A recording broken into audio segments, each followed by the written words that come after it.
Hello, beautiful humans, and welcome to the Mental Wellness Wake-Up Show, a weekly podcast where growth-minded, creative people come to learn best practices from both spirituality and psychology that create lasting well-being. I am your host, mental wellness expert, improvised acting teacher, therapist, and coach, Dawn McMillan. Let's get to it. Hello, beautiful humans. Oh my gosh, it means the world to me that you are listening. And it means the world to me when you reach out to me. I have my heart so full when I get your text messages, your DMs, the comments. And I would love to share with you a listener call, which fills my heart up. And I'm just so grateful to hear from you. Here it is. Hey, I just wanted to say thank you so much for this episode. I really had dealt with this question for a very long time. Wasn't sure if I should pursue this idea or the other, and you just put you said the all right things in the right order. So I'm really grateful I found this episode, and I'm definitely going to follow your podcast show. Thank you so much, and have a lovely day. Thank you. This listener did not give me permission to use her name, but you know who you are. Thank you so much for reaching out to me. And if you're listening on Spotify, you will find it easy to leave me a voicemail, and I love hearing them. So thank you. Now on with today's episode. There was an animated TV show called The Tick, and one of my favorite episodes of all time is called Dinosaur Neil. A guy accidentally gets turned into a giant dinosaur, and they try to entice him to catch him by making him a giant pair of pants. And you see this mad scientist sitting off to the side saying, "Bring him to the pants, bring him to the pants." And then the pants get struck by lightning, and he yells, "Liar! Liar, pants on fire." Okay, now you're like, all right. But if you were a member of my family or if you'd ever seen the Dinosaur Neil episode of the animated series The Tick, you would be cracking up right now. The theme of this episode, however, is not stupid inside jokes where you had to be there to get it. The theme of the episode is liar, liar, pants on fire. So research consistently and overwhelmingly says that we are liars, that we lie a lot, like a lot. I was listening to a recent conversation, and it was something like the average person lies 3 times in a 10-minute conversation, or 14 times a day, or there's just this consistent psychological research that just says we are a bunch of liars. And I've really struggled with this personally, right? Like I know in my field where I often work with people who are involved in criminal cases and substance use, and lying goes along with both of those things. People lie to save face, people lie to stay out of trouble, people lie because they're ashamed. People lie because they want something and they don't think you'll give it to them if it's the truth. So it's just part of the milieu of the other things that they are working through and working with. So it's not that I don't think people ever lie. I'm just trying to pair what the research says about most of us lying a lot and how I feel inside my own self. As you know, if you've been with me for a while, and if you have, thank you. And thank you for reaching out to me. Oh, I love it so much. It means the world to me.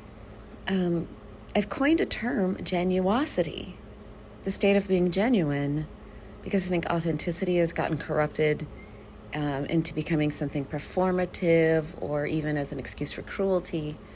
But I think genuineness, being genuine, being in alignment, being in integrity, being honest to yourself and to others about who you are, being in the moment, experiencing the reality of what is and not interpreting everything through a highly biased lens of what you prefer.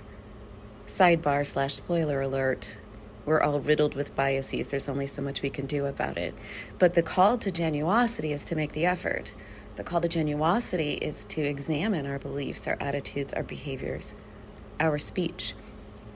As you may know, I lean Buddhist. I sometimes call myself a Buddha Episcopalian agnostic, right?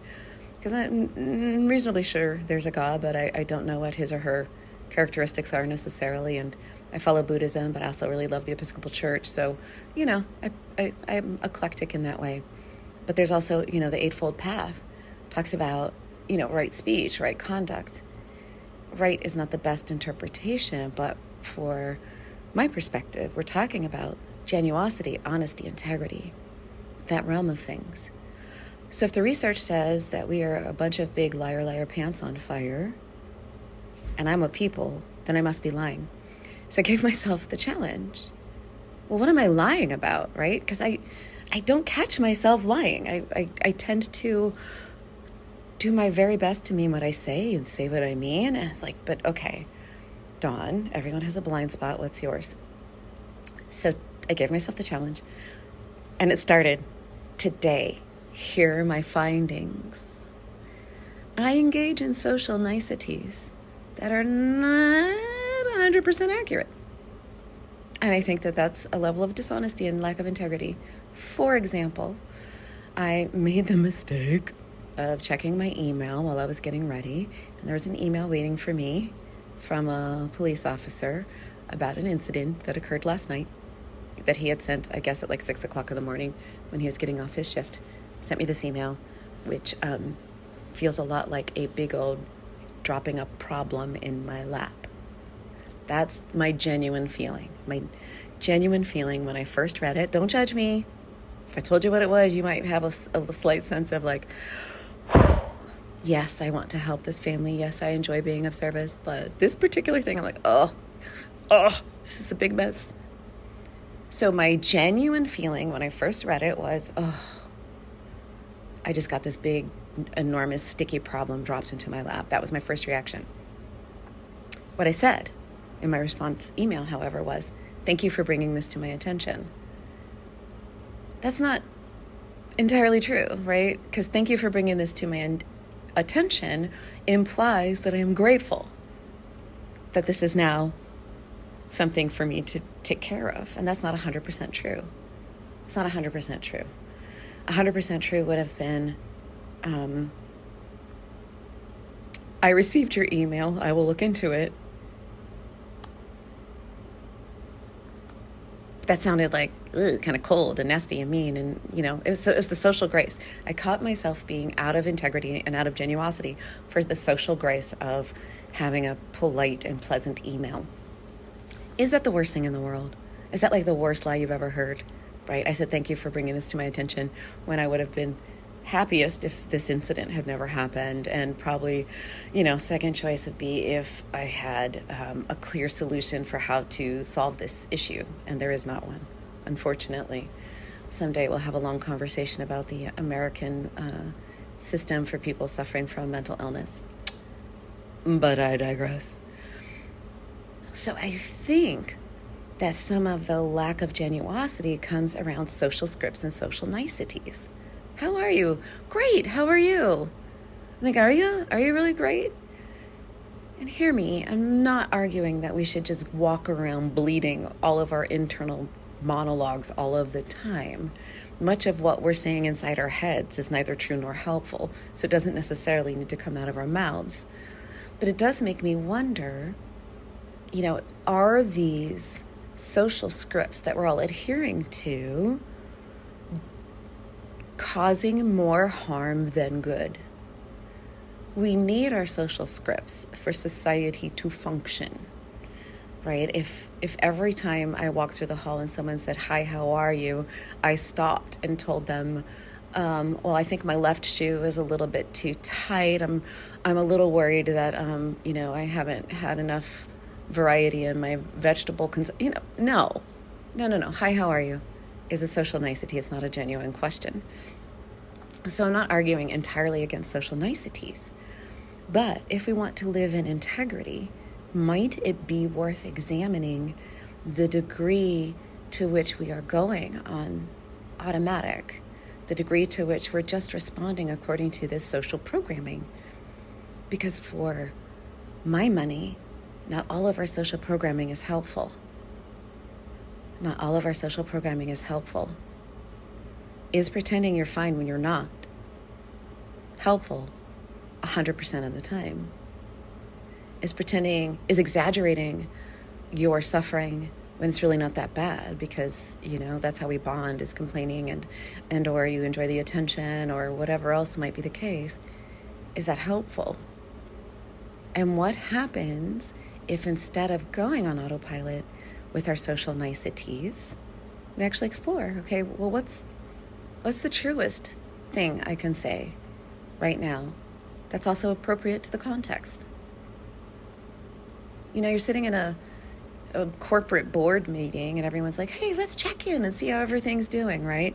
Are you going to check in with, I took my family to the water park on Sunday, which is true, but not the whole picture?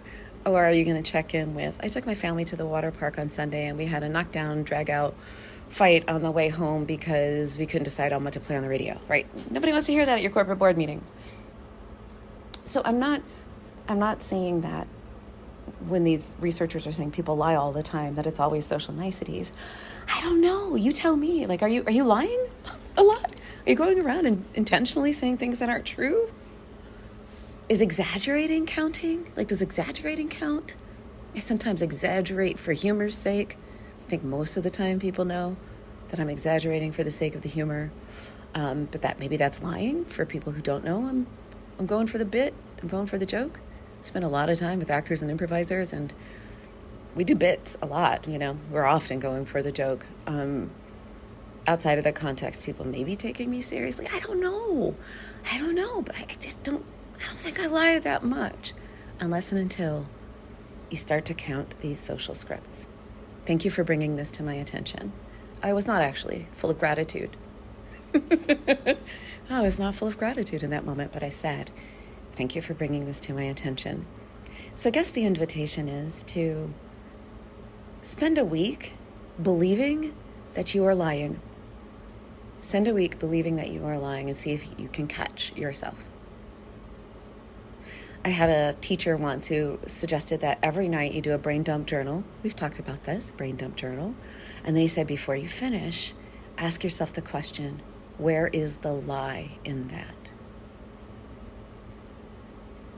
Are you making yourself the put upon poor me in some story where the truth is a little more complex, right? Yeah, so-and-so did such and such, but you forgot to mention the part where you owe them, $6,000 and you have no intention of paying it back, right? Or whatever. So would you like to join me in this challenge of genuosity? Just give yourself the challenge for a week to see if you can catch yourself lying. And maybe you intentionally are softening things up, white lies. Oh my gosh, I love your hair. And you don't mean it. I don't know if you do things like that. But if you don't, if I tell you that you're a liar, pants on fire, and you're like, no, I'm not. See if you can catch yourself. See if you can find those places where you're massaging the presentation in order to get a certain response from someone. And if you're in sales, God love you. Good luck. But let's see what happens. I'm not telling you to change your life and to, always speak 100% truth like in that Jim Carrey movie, got him into so much trouble. But if you are lying and you don't know you are lying, I think that's a problem. I think that's something worth looking at, because, as they say, the person that's easiest to lie to is yourself. So if you think you never lie, that's a lie to yourself. So here we are, our 1 week genuosity challenge. See if you can catch yourself lying. Misrepresenting, massaging the truth, lying by omission, sort of tilting the presentation a little bit that's likely to lead to an interpretation that is 100% accurate. Just notice, because the first part of any program of change is noticing. Second one is just allow it to be as it is. You don't have to change anything unless you want to. I want to. So I am challenging myself to catch myself or to notice. Am I just following some social script? And is there another choice here? Is there another choice here?